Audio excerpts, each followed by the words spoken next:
The mail, sir. I'll pay the bills and say no to the invitations.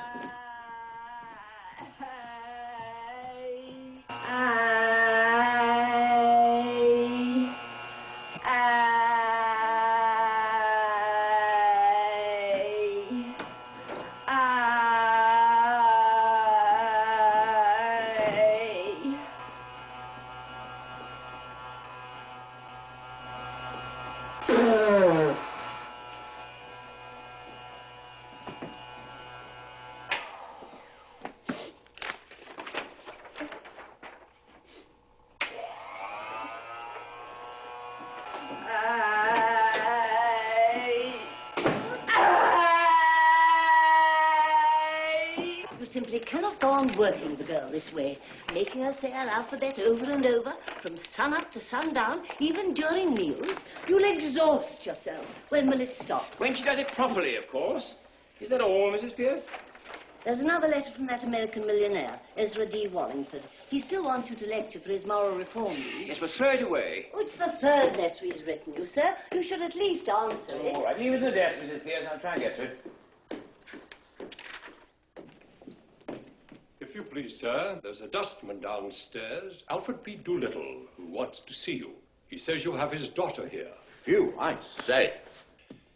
Well, send the blackguard up. He may not be a blackguard, Higgins. Oh, nonsense. Of course he's a blackguard, Pickering. Whether he is or not, I'm afraid we'll have some trouble with him. No, I think not. Any trouble to be had, he'll have it with me, not I with him. Doolittle, sir.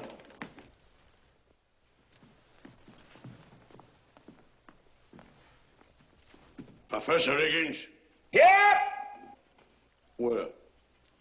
Oh, good morning, Governor. I come about a very serious matter, Governor. Brought up in Hounslow? Mother Welsh, I should think. What is it you want, Doolittle? I want my daughter, that's what I want, see? Well, of course you do. You're her father, aren't you?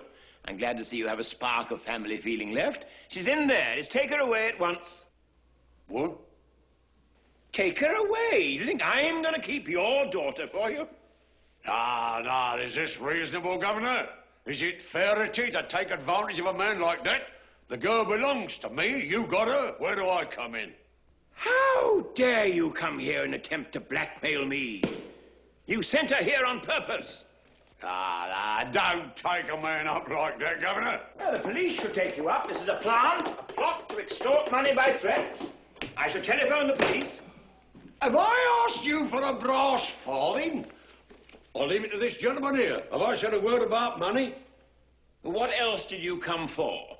Whoa. What would a bloke come for? Be human, Governor.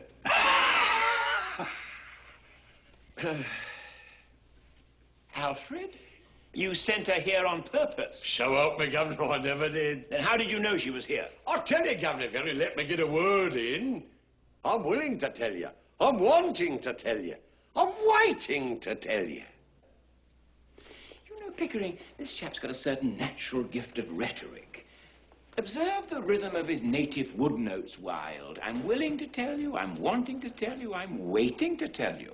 That's the Welsh strain in him. How did you know Eliza was here if you didn't send her?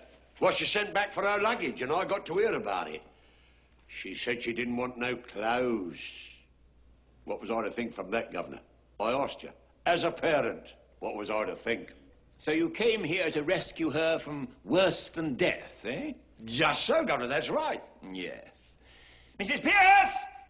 Oh, Mrs. Pierce, Eliza's father has come to take her away. Give her to him, will you? Now, wait a minute, Governor, wait a minute. You and me is men of the world, ain't we? Oh, men of the world, are we? Yes, you better go, Mrs. Pierce. I think so indeed, sir.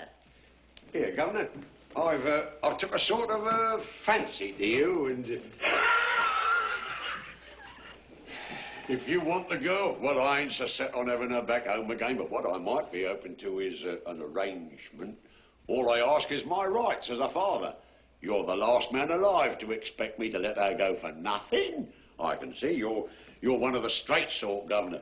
So, what's a £5 note to you, and What's Eliza to me?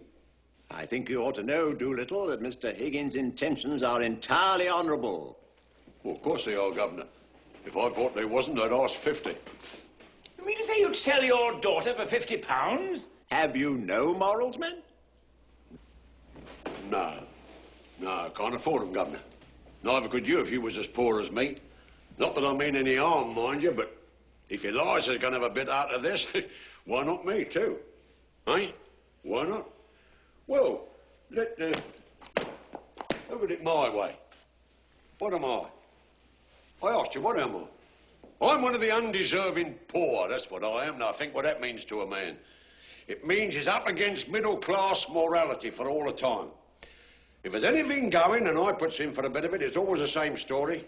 You're undeserving, so you can't have it. But my needs is as great as the most deserving widows that ever got money out of 6 different charities in 1 week for the death of the same husband. I don't need less than a deserving man, I need more. I don't eat less, Auntie, than he does, and I drink, oh, a lot more. I'm playing straight with you. I ain't pretending to be deserving. No, I'm undeserving. And I mean to go on being undeserving. I like it, and that's the truth. But will you take advantage of a man's nature? To do him out of the price of his own daughter, what he's brought up, fed and clothed by the sweat of his brow, till she's grown big enough to be interesting to you two gentlemen? Wow. Is £5 unreasonable? I'd put it to you. And I'll leave it to you.